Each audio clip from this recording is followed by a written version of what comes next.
भी कभी जिंदगी हमें तोड़ती नहीं, बस चुपचाप थका देती है। न कोई बड़ा दुख होता है, न कोई बड़ा हादसा। फिर भी दिल के अंदर से एक आवाज आती है, बस अब नहीं हो रहा। जय श्री कृष्ण, राधे राधे दोस्तों। आरव की जिंदगी बाहर से बिल्कुल ठीक थी। एक अच्छी नौकरी, एक शहर जहां सपने पूरे होते हैं, और एक रूटीन जो कभी टूटता नहीं। हर सुबह वही अलार्म, वही जल्दी, वही भीड़, वही चेहरे जो एक दूसरे को देखते हैं लेकिन देखते नहीं। लोग उसे देखकर कहते थे, यार तू तो बहुत लकी है। और आरव मुस्कुरा देता था, क्योंकि उसके पास इस सवाल का जवाब नहीं था कि अगर सब कुछ ठीक है तो वह अंदर से इतना खाली क्यों महसूस करता है। दिन ऐसे ही बीतते जा रहे थे। काम खत्म होता, घर आता, फोन देखता और थक कर सो जाता।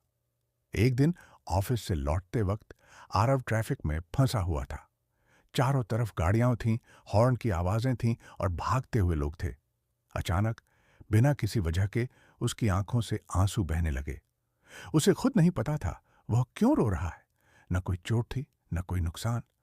बस अंदर कुछ ऐसा था जो बहुत देर से दबा हुआ था। उसी रात आरव ने एक अजीब सा फैसला लिया। उसने मोबाइल बंद किया।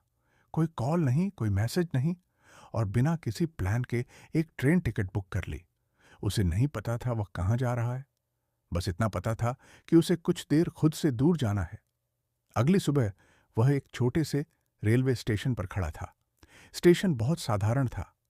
न ज्यादा लोग, न ज्यादा शोर।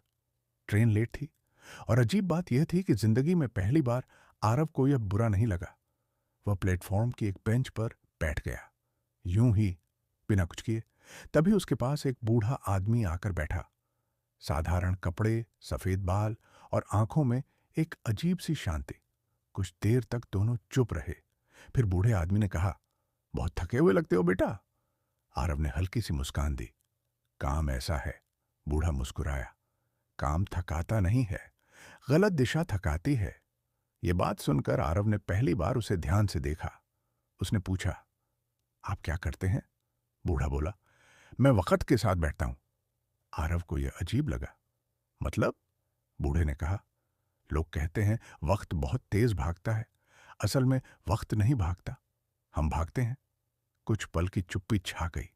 फिर बूढ़ा बोला, मैंने जिंदगी में 3 बड़ी गलतियां की। पहली, मैंने अपनों के लिए वक्त नहीं निकाला। दूसरी, मैंने खुश रहने को हमेशा बाद में रखा।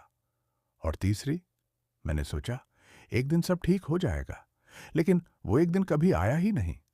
आरव के गले में कुछ अटक सा गया। बूढ़े ने उसकी तरफ देखा और कहा, तुम्हारे पास सब कुछ है, लेकिन तुम खुद को भूल गए हो। उसी वक्त ट्रेन आने की आवाज आई। लोग जल्दी जल्दी चढ़ने लगे। आरव उठा और बोला, आप नहीं चलेंगे? बूढ़ा मुस्कुराया, मुझे कहीं पहुंचना नहीं है, मैं यहीं हूं। फिर उसने कहा, एक काम करना, हर दिन खुद से पूछना, आज मैंने जिया या बस गुजारा। ट्रेन चल पड़ी।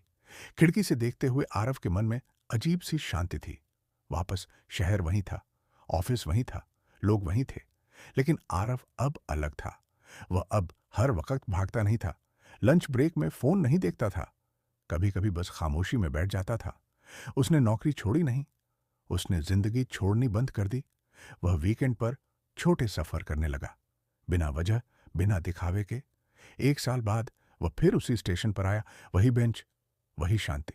लेकिन बूढ़ा आदमी नहीं था। सिर्फ एक कागज रखा था। उस पर लिखा था, अगर तुम यह पढ़ रहे हो तो समझो तुम रुकना सीख गए हो।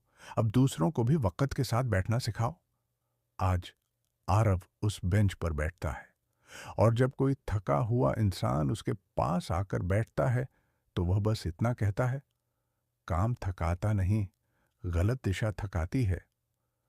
अगर यह कहानी आपके दिल को छू गई हो तो शायद आप भी आज थोड़ी देर वक्त के साथ बैठ गए हैं।